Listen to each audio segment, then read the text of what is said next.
የኢትዮጵያን ጠላቶች እንደ ጸጉር ቅማል አንድ በአንድ እናራግፋለን። Today, we are breaking down the newly released 2026 United States Counterterrorism Strategy and focusing our lens on a critical yet highly overlooked region, the Horn of Africa, with a specific emphasis on Ethiopia. In today's segment, we will unpack three critical points. First, the glaring disconnect between Washington's promise to protect persecuted Christians and the grim reality of state complicit massacres against Ethiopian Orthodox believers. Second, how Prime Minister Abiy Ahmed has masterfully weaponized the prosperity gospel to create an international religious shield for his political survival. And finally, the unspoken transactional deal driving America's silence, the global race for Ethiopia's highly lucrative tech minerals. The 2026 U.S. counterterrorism strategy, issued under the Trump administration, makes sweeping, aggressive promises regarding the African continent. The document explicitly claims that the plight of the most persecuted people on earth has been ignored for too long. It takes a hardline stance, declaring that the U.S. will not permit terrorist groups operating on the continent to massacre Christians with impunity. The administration even points to recent decisive military actions taken in Nigeria as proof that the slaughter of Christians will not go unchecked. Yet, when we look at Ethiopia, the narrative collapses into a tragic double standard. Ethiopian Orthodox Tewahedo Christians are facing horrific targeted massacres. The blame for this bloodshed points directly at the government itself. Despite the escalating violence, the state has consistently failed to even acknowledge that these massacres are taking place.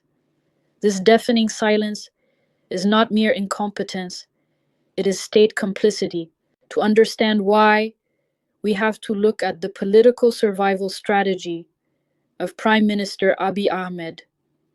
Amidst spiraling national chaos, the Prime Minister needs to occupy the populace with a manufactured religious agenda. By stoking religious and ethnic divisions, the administration effectively employs a divide and conquer strategy, keeping the population fractured in order to secure his own seat of power. Crucially, Abiy Ahmed has masterfully masked this domestic chaos with an international religious shield. As a follower of the prosperity gospel, Abiy Ahmed frequently intertwines his political survival with a narrative of divine mandate. This rhetoric speaks directly to the heart of the American evangelical establishment. By cultivating powerful ties with this demographic, highlighted by his keynote appearance at the 2025 European Congress on Evangelism, alongside influential figures like Pastor Franklin Graham, Abiy has made himself a darling of the American religious right. This creates an impenetrable political shield.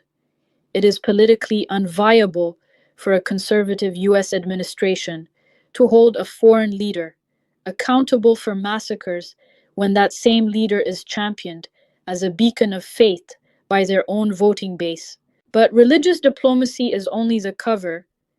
The true driver of Washington's silence is cold, hard economics.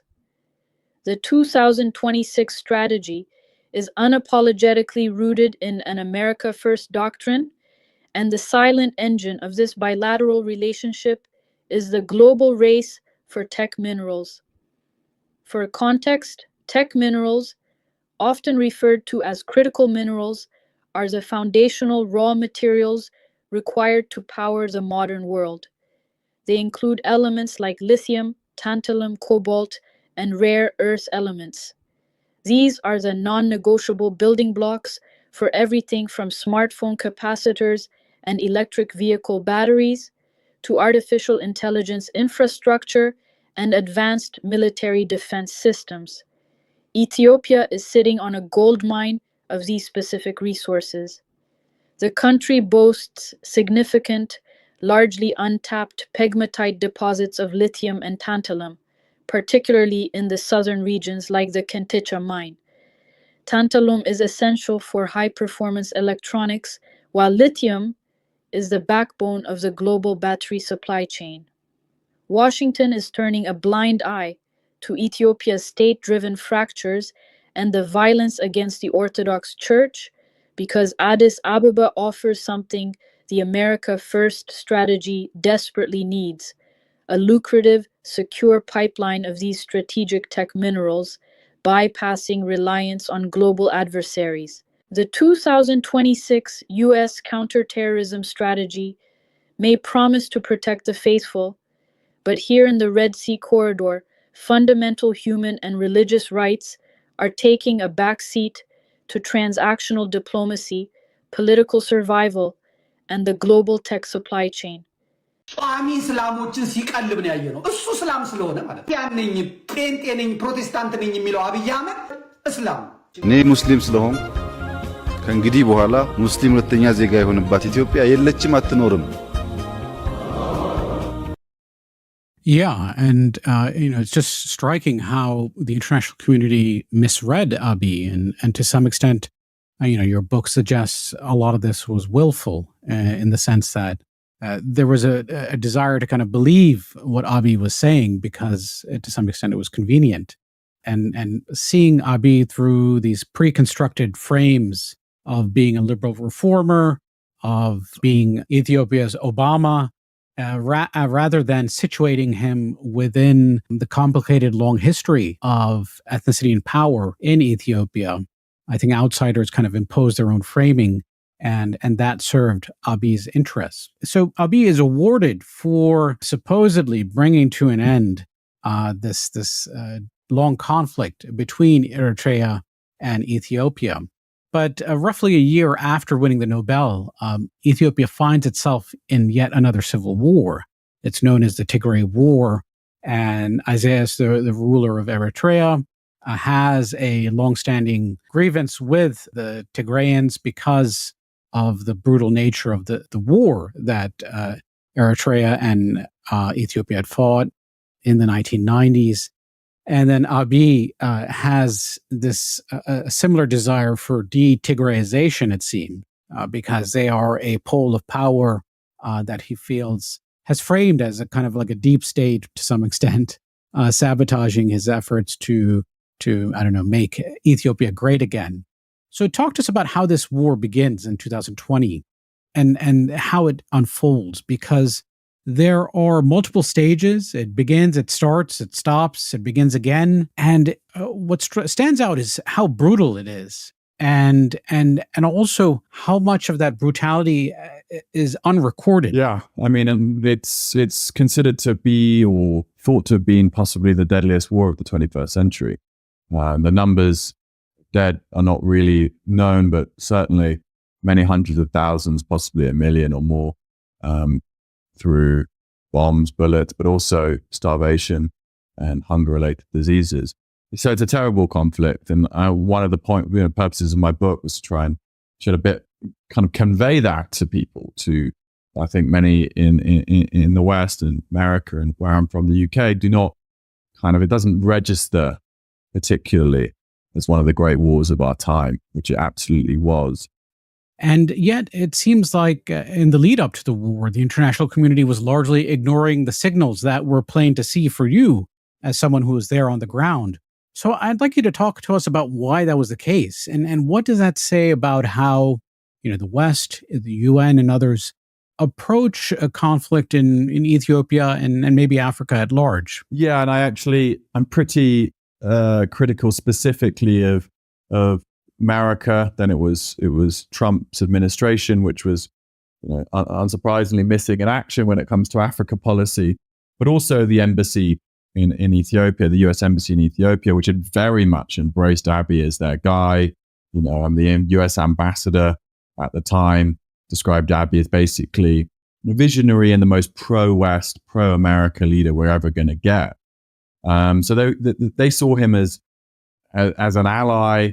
They'd invested a huge amount of political, but also actual financial capital in his administration and this idea of a democratic transition. I think, as one European ambassador said in late 2020, at this point, there's sort of egg on the face, and we don't want to admit we might have screwed this up and backed someone who's really terrible for this country.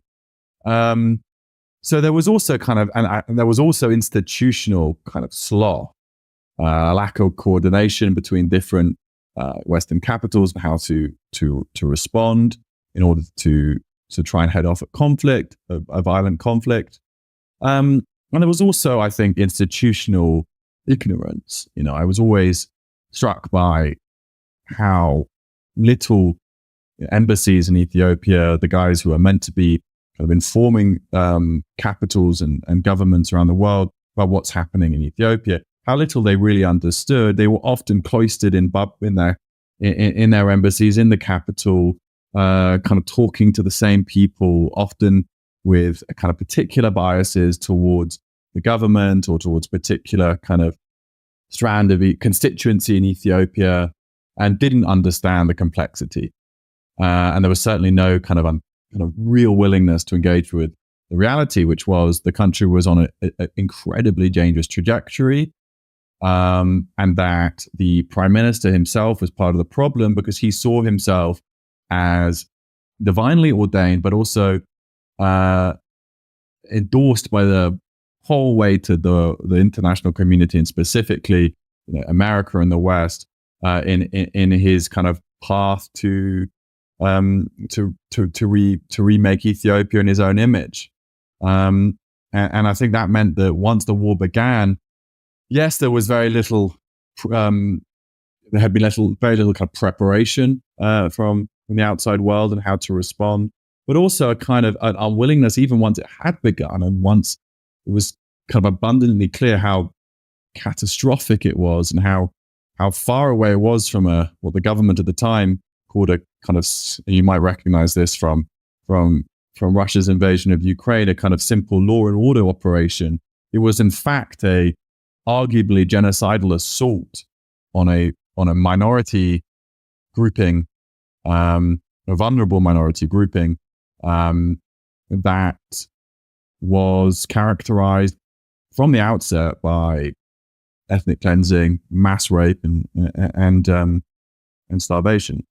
Right, and so much of this brutality is actually not documented, and in part that is due to the ability of the Ethiopian state to deny outsiders access, including aid workers and the UN and others, access to large parts of the country. And so what's striking about this conflict is the wide range in terms of the estimates of the fatalities. And so some say tens of thousands were killed in the Tigray War. Others say upwards of 600,000. And it's it's quite tragic because nowadays there's so much talk about Africa and how the United States and then the West needs to pivot to Africa and compete with China and Russia. And so whenever there's something strategic going on in terms of infrastructure construction or a naval port call or something like that, there is a kind of a rush in the policy communities in the West to say we need to be part of the mix. But in this dire moment where we have hundreds of thousands of civilians massacred in the most brutal ways, the West and other forces who claim to be proponents of human rights were either engaged in willful ignorance or were very much on the back foot. And I think it shows that in terms of the so-called rules-based order and the type of norms we have in the international system, Africa is really sort of in a category of its own. And just the amount of bloodletting that is allowed to take place is phenomenal. Now, Abiy also, he's able to sort of woo the West and the United States, in particular the Trump administration, because of this China card, and then also playing the evangelical card, the Christian card, which is pretty important in terms of the Trump administration. And he continues to be able to leverage this emerging multipolar era to his benefit. So during the Tigray War, He's armed not just by China, but also by Iran, Turkey, and the UAE, all of whom are rivals of one another. So I'd like you to talk to us about how he was able to get the support of all these different countries, and especially, what's the basis of that close relationship he has in particular with the Emiratis? Yeah, sure. I should just say, just to kind of clarify things for listeners, because it might be confusing. We've described him as an Americophile, and he kind of a pro-Western leader, and that was the way he saw himself and articulated his vision until the war began. But when the war begins, at first under for the kind of dying days of the Trump administration, he gets a kind of free pass, no question about that. But for 2021, probably much 2022, there is actually quite energetic response from the incoming administration, the new Biden administration, which puts it fairly high up on its list of geopolitical headaches to respond to. I kind of explained some of those efforts that were made by the Biden administration at first, and they put quite a lot of pressure, economic, financial pressure on the Ethiopian government to try and force it to the negotiating table with the TPLF. And that's actually what prompts Abiy to pivot. And his relationship with America completely plummets to depths not seen since the kind of Soviet days of the Derg in the 1970s, the Marxist military regime. And for a while, it looks like the relationship, is not cannot be mended. I mean, bear in mind, Ethiopia and America have a very, very strong ties going back decades. Huge Ethiopian American population, as you know, in American places like DC. And yeah, historic ties going back to the Haile Selassie era. It seems in 2021 that might all be falling apart completely as Abiy responds to pressure from the Biden administration to negotiate and also to open up humanitarian access for humanitarian aid, which he wasn't doing because starvation was a weapon of war from the beginning of the Tigray War. So Abiy kind of feels really, I think the word is betrayed by what he's, by America. He believes himself to be kind of America's, close friend. And middle of 2021, he's made it very clear, and says it in his public addresses, that he thinks the West and America specifically is trying to overthrow him. There are comparisons are made to Libya or Iraq, Western-backed regime change efforts. None of that actually is the case, but that's the way he saw it, and he sought to kind of reposition himself as a kind of pan-Africanist, anti-colonial, kind of anti-Western leader. This has been disingenuous, and this is the populist side to Abiy. Really was extraordinarily populist speeches we were hearing in 2021. And he sort of makes it very clear that he is going to drift into the kind of Russia orbit, China, which he had kind of weaker ties with because he saw the Chinese Communist Party as godless and Marxist. So he wasn't instinctively very drawn to them, much unlike the TPLF, which had good close ties to China for many decades. But he draws closer to the Russians, the Chinese, to the Iranians. He goes seeking drones, and he does it with the financial support of the Emiratis. As you mentioned, they are a key ally of Abiy throughout this period. In fact, they played a part in the Ethiopia-Eritrea peace deal of 2018, the one which won the Nobel Prize. They are there. Mohammed bin Zayed, the then Crown Prince of the UAE, is there in the background. He has a very strong and, I have to say, quite perplexingly close personal bond with Abiy, and basically swings behind him from very early on with cash, with investments in real estate, agriculture, and a whole swathe of industries, and providing military training for the new Republican Guard, which Abiy establishes, all of this stuff. And then also ultimately purchasing and fixing up Chinese drones, which were then transported to Ethiopia and formed part of the arsenal which he brought to bear during the Tigray War, and which ultimately played a crucial role in defeating the TPLF.